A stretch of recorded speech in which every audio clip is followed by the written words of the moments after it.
random numbers and other functions. The Commodore 64 contains a number of functions that are used to perform special operations. Functions could be thought of as built-in programs included in BASIC. But rather than typing in a number of statements each time you need to perform your specialized calculation, you just type the command for the desired function, and the computer does the rest. Many times when designing a game or educational program, you need to generate a random number to simulate the throw of dice, for example.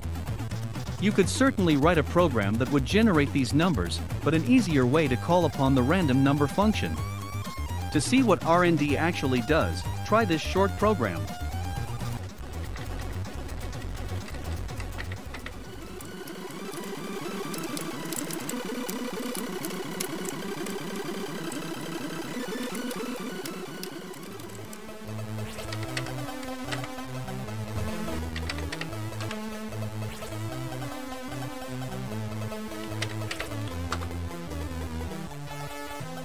Your numbers don't match?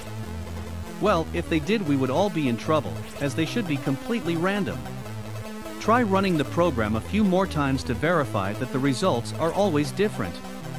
Even if the numbers don't follow any pattern, you should start to notice that some things remain the same every time the program is run. First, the results are always between 0 and 1, but never equal to 0 or 1. This will certainly never do if we want to simulate the random toss of dice, since we're looking for numbers between 1 and 6. The other important feature to look for is that we are dealing with real numbers, with decimal places. This could also be a problem since whole, integer, numbers are often needed. There are a number of simple ways to produce numbers from the RND function in the range desired. Replace line 20 with the following and run the program again.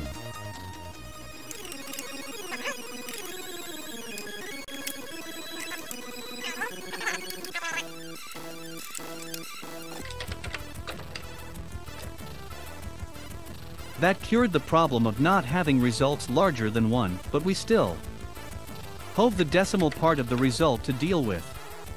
Now, another function can be called upon. The integer function converts real numbers into integer values. Once more, replace line 20 with the following and run the program to see the effect of the change.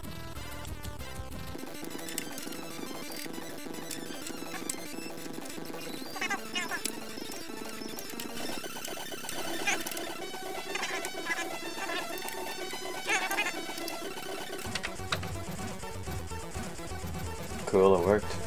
That took care of a lot, getting us closer to our original goal of generating random numbers between 1 and 6. If you examine closely what we generated this last time, you'll find that the results range from 0 to 5, only. As a last step, add a 1 to the statement, as follows.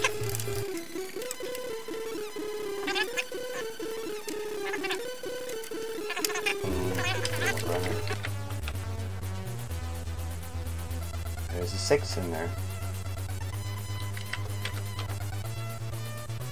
Now, we have achieved the desired results. In general, you can place a number, variable, or any basic expression within the parentheses of the int function. Depending on the range desired, you just multiply the upper limit by the RND function. For example, to generate random numbers between 1 and 25, you could type 20 print int 25 asterisk RND 1 plus 1.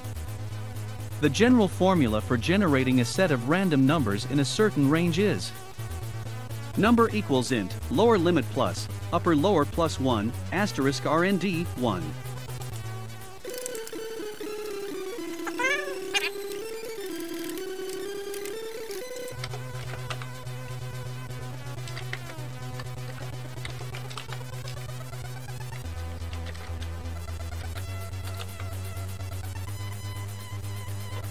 Guessing game.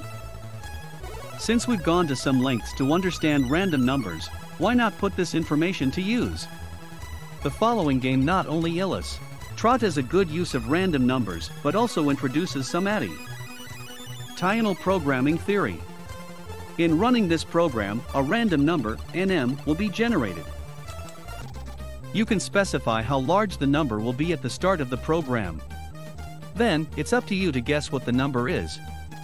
A sample run follows along with an explanation. Enter upper limit for guess. I've got the number. What's your guess? 715, my number is higher. What's your guess? 20, my number is lower. What is your guess? 19, great. You got my number and only 3 guesses. Do you, Jay, want to try another?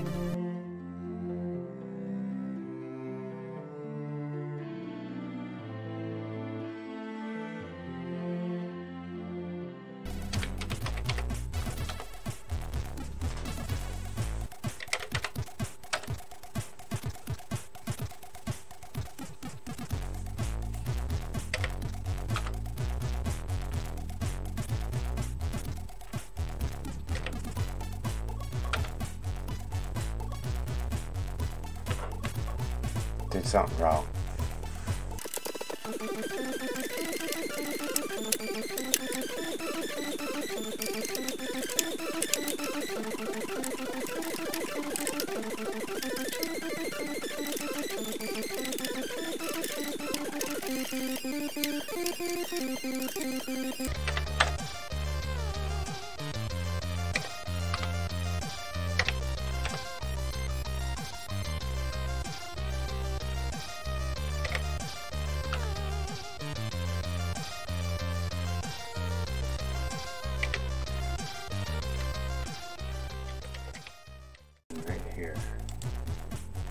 If / then statements compare your guess to the number generated.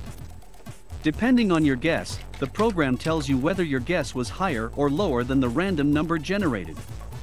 From the formula given for determining random number range, see if you can add a few lines to the program that allow the user to also specify the lower range of numbers generated. Each time you make a guess, Cn is incremented by I to keep track of the number of guesses. In using the program, see if you can use good reasoning to guess a number in the least number of tries. When you get the right answer, the program prints out the "great, you got my number" message, along with the number of tries it took. You can then start the process over again. Remember, the program generates a new random number each time. Programming tips. In lines 40 and 50, a colon is used to separate multiple statements on a single line. This not only saves typing, but in long programs will conserve memory space.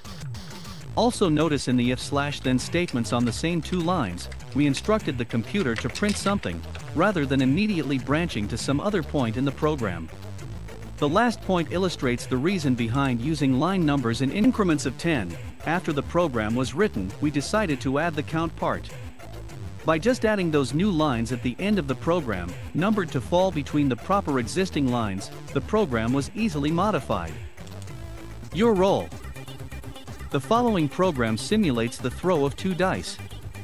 You can enjoy it as it stands, or use it as part of a larger game.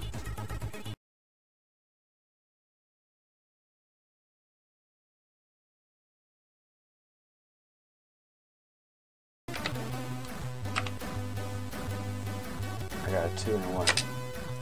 5 and a 4. Come on, I want 6 and a 1. Oh, 6, 6. Oh, that's a good play. Nice. Care to try your luck?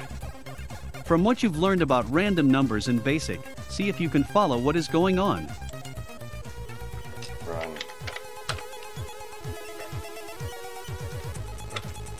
Two, 6.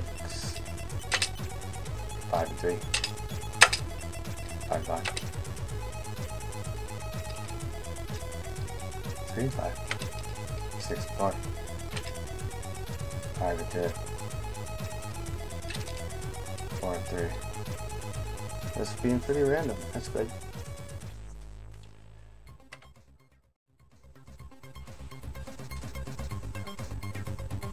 Now, with it in memory like that, how much memory I got left?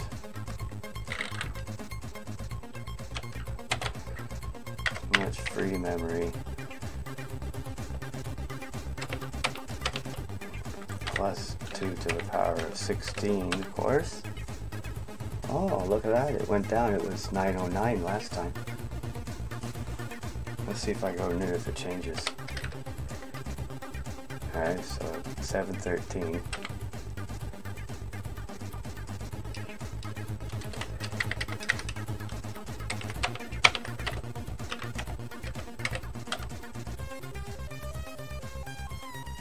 Pretty cool.